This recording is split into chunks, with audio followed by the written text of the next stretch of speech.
Hello, everybody. It's Rebecca with the Santosha Way, and today we are talking about the Gemini New Moon that is coming up on Saturday or Sunday, June 17th and 18th, depending on your time zone. It's happening on the 17th at 9:37 p.m. for the Pacific time zone and 11:37 p.m. for the Central time zone. But this will be at the 18th at 12:37 a.m. if you're on the Eastern time zone. This is happening in the mutable air sign of the Twins, ruled by Mercury, our planet of communication and information exchange, which is currently in Gemini at this time. So that's kind of a good thing, right? It's associated with the third house of information exchange, our local environment, neighborhood, siblings, neighbors, coworkers, classmates, those types of relationships, right? This is about our early learning and our education, the things that we know from our personal experiences, details, technology, transportation, short trips, writing, all those types of themes. Now, at the new moon, we set our intentions for this current moon cycle, as well as for the greater 6-month moon cycle and a full year experience. So what do you want to create between now and the next 30 days, 6 months, and 12 months, right? Where you plant these new seeds, what area of life you plant them in, will be based on what house Gemini is in for your personal natal chart. You can find out more information about what house this will be in based on your rising sign, which is also called your ascendant sign, over in Phased by the Moon on Facebook. And I'll have a link if you want to join us. Or you can look up your own natal chart and see where you have Gemini in your houses to find out more information. Now, the new moon, this one in particular, is about being open, curious, and flexible about the future you're creating. And it has its foundations in the stories you tell and the details that you choose to focus on, right? Gemini energy in general is the twins. It's represented by the twins. This is about duality, two sides of one coin, choices. One twin is mortal and the other is immortal.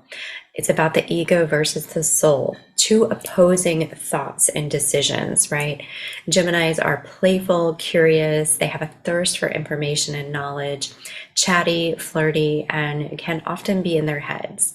We have been in Gemini season. We're about to leave it and go into Cancer season, actually, but we're stepping into this Gemini new moon. So when you think about setting your intentions, you want to keep these energies in mind. Lower expressions of Gemini energy can be gossiping or chatting that can lead to things like backstabbing. They can be said to be two-faced or flaky. Even it's because they often change their minds or like at the flip of a switch kind of thing. Gemini energy can have us so much in our head that we create these worst case scenarios and nightmares over the details instead of keeping the bigger picture in mind. Higher vibe expressions of Gemini energy is open, curious, playful, and potentially so in tune with our inner knowing that as we receive the information coming through to us, we're able to move quickly and take assertive action in real time. It kind of really like rolling with the punches, right? And shifting. This energy supports writers, communicators, and channels alike to share wisdom and information. A Gemini who is grounded in their purpose, or if you are grounded in your purpose under Gemini energy, we can weave a story filled with supporting details for that bigger picture of our lives, playfully, creatively, with flexibility built into the plan so that we can actually move about the world freely and openly, open to explore and be curious, right? Geminis can make fast decisions, based on real-time knowledge or information coming in now, and then later change their minds very easily when new information comes to light. That's because Mercury is fast energy, ruling over Gemini. It's a very fast, making quick decisions in the moment kind of thing.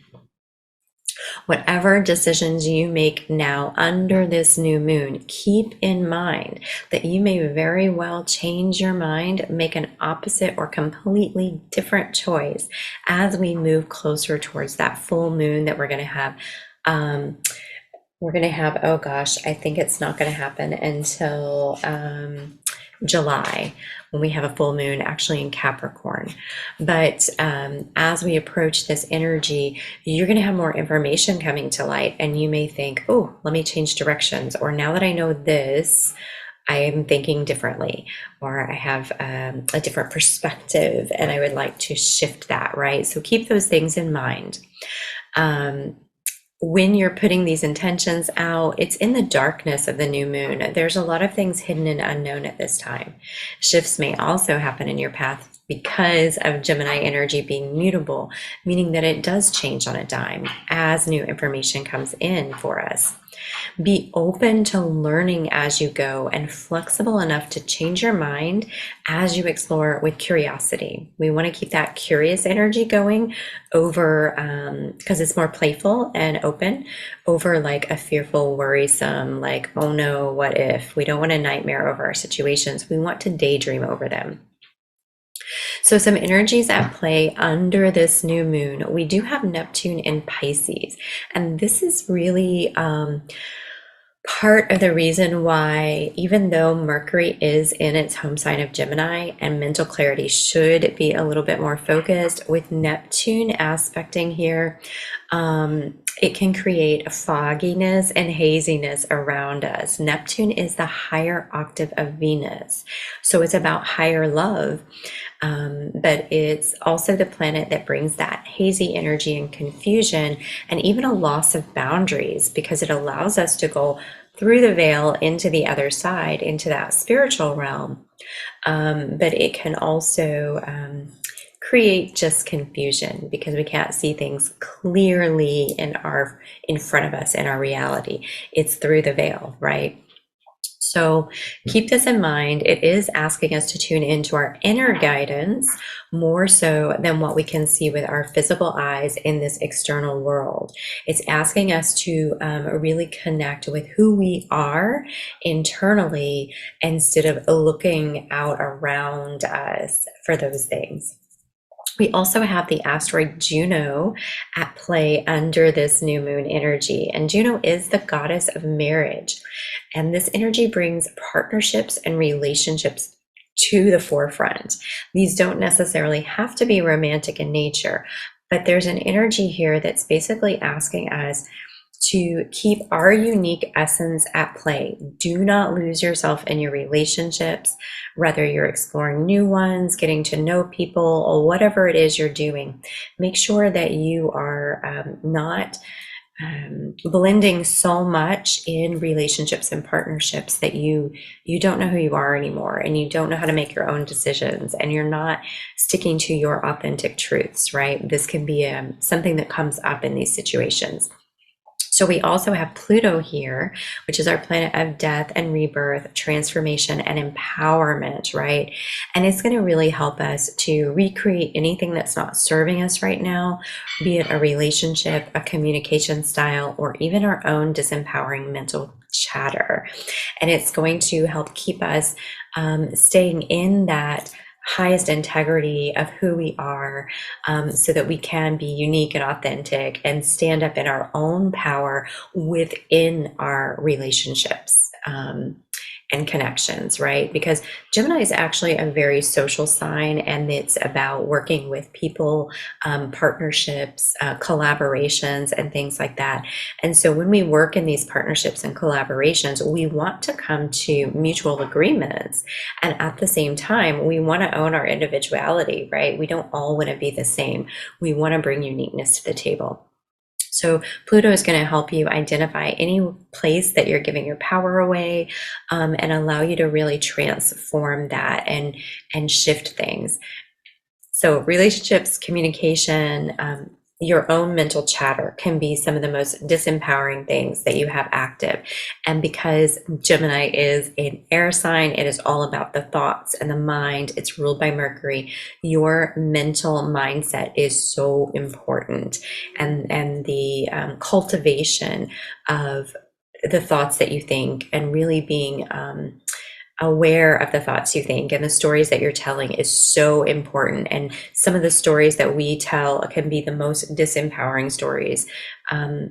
So it's really about transforming some of those at this time and taking a closer look at what needs to be transformed. We also have Saturn at play here. Now, this is our planet of life lessons. It's the Lord of Karma, and it is actually stationing retrograde just before the new moon. This is going to be 1:27 p.m. Eastern Time on the 17th. So earlier in the day. If you're on the Pacific Coast, we're talking, this is going to be like, what does that make it? 9 o'clock in the morning? No, no, that's not right. 10, 11, 12, 1, 10, 10:30, about 10:30 in the morning, Saturn is going to station retrograde for Pacific time. So that's going to be very active energetically with this new moon energy. We want to keep that in mind. Saturn has been in Pisces since March of 2023. And as it retrogrades, we're going to be asked to review some of these life lessons and themes that have been coming up since then. So what Saturn does is when it moves into a sign, it kind of shows us all the places where we have limiting beliefs or where we have structures set up that aren't supporting us.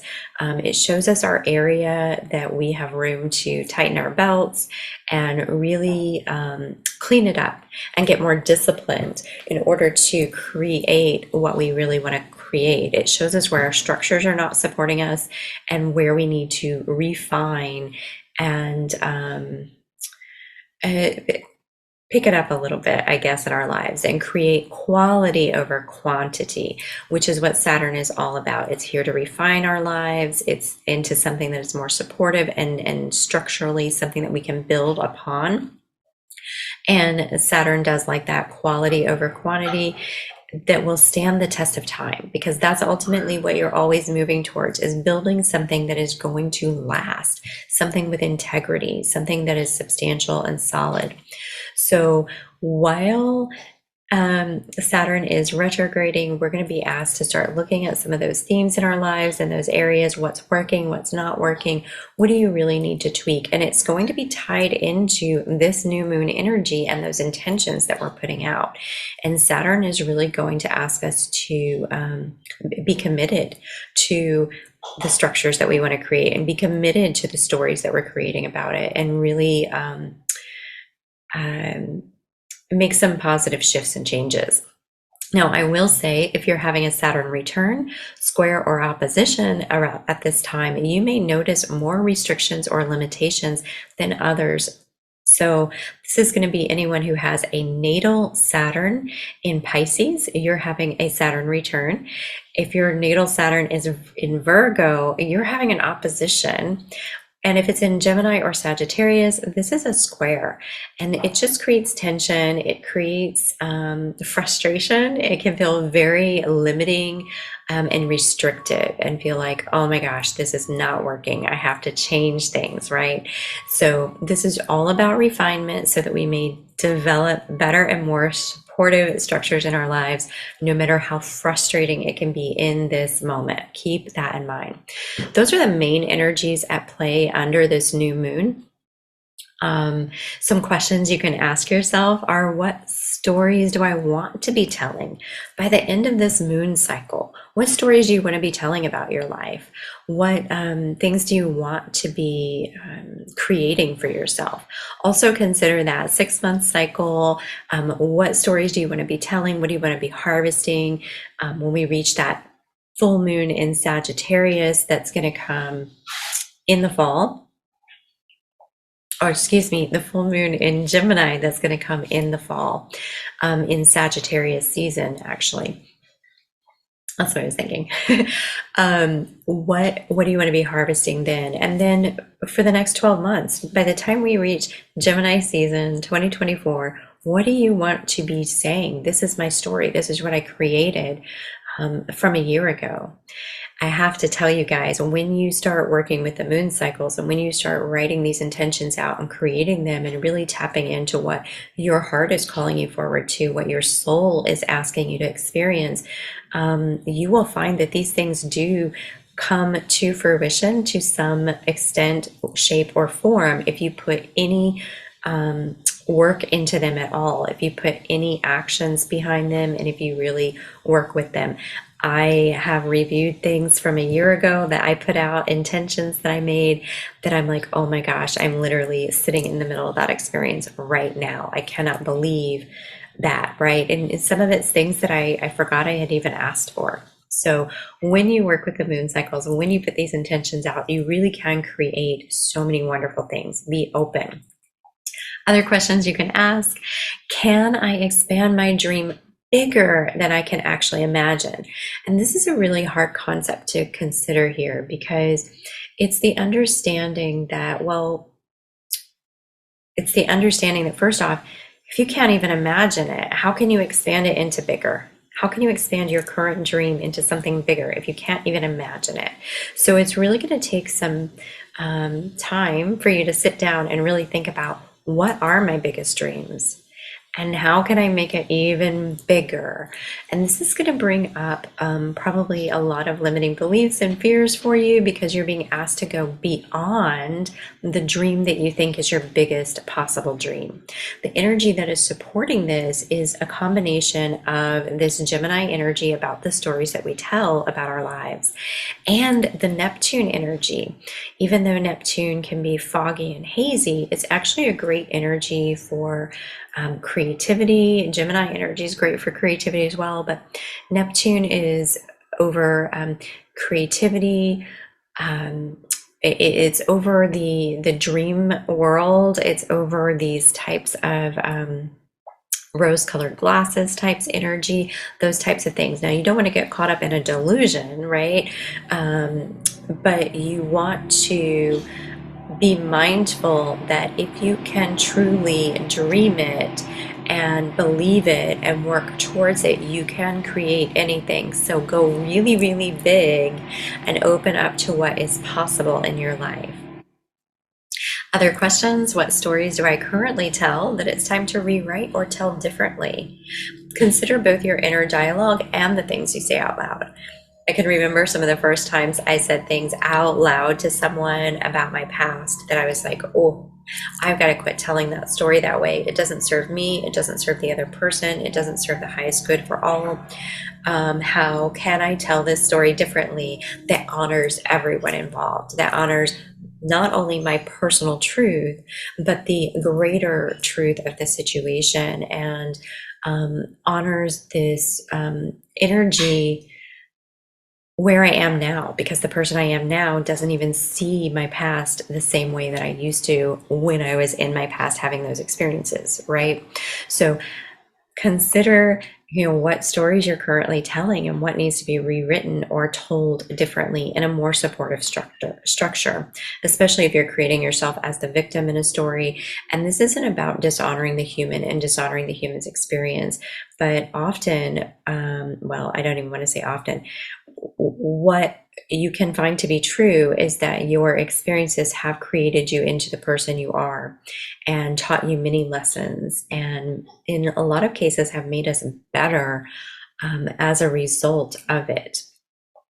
So this brings up for me to the forefront a story that I remember watching on a Tony Robbins video. And basically it was a situation where this young girl who was She was really angry with her father, but she's like, because my father wasn't around, I became this type of person and I had to do everything myself and I had to learn these things. And I ended up creating this for myself, right?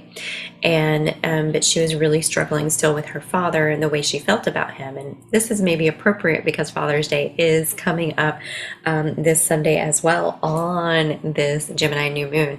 So everyone out there who has a relationship or doesn't have a relationship with their father, who maybe even doesn't even know their father, or who has a story basically about their father, who their father is, and what they mean to them, what they've taught them or not taught them, if they've been around or not been around. This is maybe a story you need to hear. So this girl is talking about this and how she's really angry with her father and all of this stuff. And Tony Robbins like, I want you to pull your phone out and call your dad and tell him thank you. And of course, she's like, why would I do that kind of thing, right? And he's like, the thing is you are who you are because he wasn't around. If he was around supporting you, you wouldn't have had to figure it out on your own. You wouldn't have risen up into who you are. So you need to call him and say, thank you for not being there, because that was the experience I needed to become this person that I am so proud of being, that I am so excited for being here. I'm proud of what I created. I'm proud of who I became in spite of this. No, not in spite of this, but because of this. So learning to say thank you to the people in your lives who have maybe been a part of a hardship story, or even a past victim story that you had, and saying thank you. Thank you for being that person who helped me become better as a result of our lived experiences together. When you approach it from that perspective, you can change the story completely that you tell. I'm so appreciative that I had these experiences in my life because, oh my gosh, look where I am now as a result. And I say these things from a place of genuine having been in the middle of life. I am a human. I have an ex-husband. We have a nasty past. I have children. There's all sorts of things at play here. So I am just as much a human as the rest of y'all. And when I talk about telling stories in a new way, I can truly say is so valuable and important. And I have experienced sexual abuse in my past, physical abuse, verbal abuse, all sorts of things. And I can genuinely look at a lot of these experiences and understand the beauty and the gift in having them, and who I am now as a result, and the way that I can serve humanity as a result of my experiences, the way that I can work with my clients from a different perspective, and from a way that says, hey, I understand and I feel you and I recognize you and I see you. And also, let's rewrite this and let's change this and let's pull the gifts out of this and let's pull the nuggets of wisdom out of this, because that's what really is there for us in our past and our stories, is gifts and wisdom and beauty, if we allow it to be so, right? So, oh my goodness. I didn't mean to go so long on that, but it felt really important. And so as we're walking into Father's Day, y'all might want to consider, what's the story you tell about your father? What's the story you tell about yourself? What's the story you tell about these things? And how can you see it differently and change it differently? All right. And really, you also want to consider that inner dialogue to yourself, the things you tell yourself, the stories you tell about yourself. I'm not good enough. I'm not worthy. That's not for me, or I'm always messing things up, or whatever it is, right? Keep that in mind. Okay, so a few other questions you can ask yourself. How can I communicate more clearly, effectively, and consciously? This is so valuable to look at Gemini season or Gemini new moons and that type of energy, and look at your communication and look at how you exchange information with other people. And are you precise and clear? Are you asking for what you want? Are you being upfront and honest? Are you communicating consciously? Are you speaking to others how you would like to be spoken to? Are you open and expansive? Are you willing to listen as much as you speak? All of these things are very important to consider. What are some of the details about my life story that are keeping me from really enjoying bigger picture of my life. Gemini energy is really you can really easily get caught up in the details and all the little pieces that you lose sight of the bigger picture. And sometimes when you're focused on these little details, you can't see that bigger picture, and so you're not really enjoying life, right? You're stuck on these little things here, right? It kind of reminds me of when I was in Florida in my last place. I had this beautiful, most gorgeous view in front of me, but there were a lot of details within that environment that I didn't like. There were details about that place I was staying at that were frustrating. And I finally had to look at myself and say, Rebecca, the details are not important. The only thing that matters is that view right there that you have, and that ocean front, walk out on your balcony, open up the doors, have that salt air rolling in. That is the only thing. This is the bigger picture. Forget all the details behind you. Forget what the rest of the apartment looks like. Forget what's over here and what's going on with that. And forget the construction and forget all. Just enjoy the view. That's the bigger picture, right? So what are some of those details about your current life situation that are keeping you from really enjoying the blessing in the moment that's right in front of you? Then what are the details that you want to create or experience within your life story moving forward? What are those details that you want to have in your life? What are the experiences and the fun stuff that you want to create? Be willing to examine that and ask for those things in your life. Put those intentions out there. Another really great question, and the final question I have here is, what do you want to know and learn about or discover a new perspective around by the end of this moon cycle, the next 6 months, and that greater 12-month cycle? Because Gemini is all about information, learning, knowledge. What do you want to discover? What perspectives do you want to open up to? Really consider that sort of thing. All right, so at this time, I would like to invite you to experience Return to Aldebaran. This is a meditative experience where I take you into the Akashic Records as your Akashic Records facilitator, y'all. I will take you in back to Aldebaran. This is where your soul went before it reincarnated on this earth, or before it incarnated on this earth for this lifetime. To sit with your purposes and really sit and review those before you came into this lifetime. So I take you back to Aldebaran to discover those 3 main purposes that your soul intended for you to experience. And I got to tell you, becoming aware of these has brought my clients clarity, some deep healing, and a newfound focus and direction for their lives, right?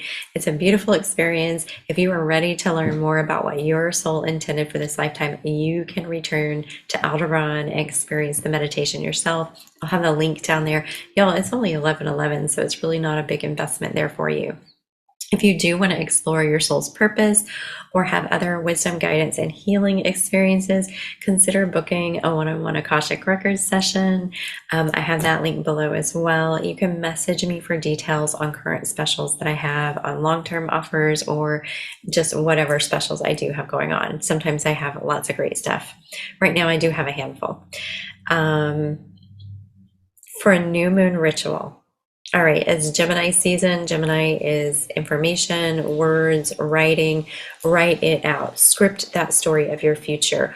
If you can't script it out, if that's too much for you, if it seems too overwhelming to think about how you want to script your day and you can't get into that energy because maybe you just can't believe it, or you can't think in those creative ways, no problem. Don't worry about it. Make a list instead. Consider just making a list of things, experiences that you want to have. I've done this. I've done them both before. I've scripted and just written the experiences out. Things that you want to learn, do, experience. Most importantly, you can focus on the feelings that you want to feel, the energy that you want to call in. I want to feel light. I want to feel free. I want to feel excited. I want to feel curious. Those types of feelings. I want to feel safe. I want to feel secure. I want to feel at ease. If you can't think of specific things, work with feelings and emotions that you want to experience. This is a very powerful thing you can do. It's something that sometimes I do as I'm setting up my intentions for my year. So it's a great thing to do for this next 30 days, for the next 6 months, and the next 12 months to really focus on what do I want to feel or what do I want to experience? What types of situations? Write them out, and um, you'll be surprised at how many things will come to pass simply because you have taken the time to put your thoughts onto paper. It's a very powerful process. Our minds are very powerful. We create our realities. We do it through our thoughts and our vibration and our actions. It's a combination of things, but when you take these thoughts and you physically put them onto paper, you are adding so much more power and emphasis to them.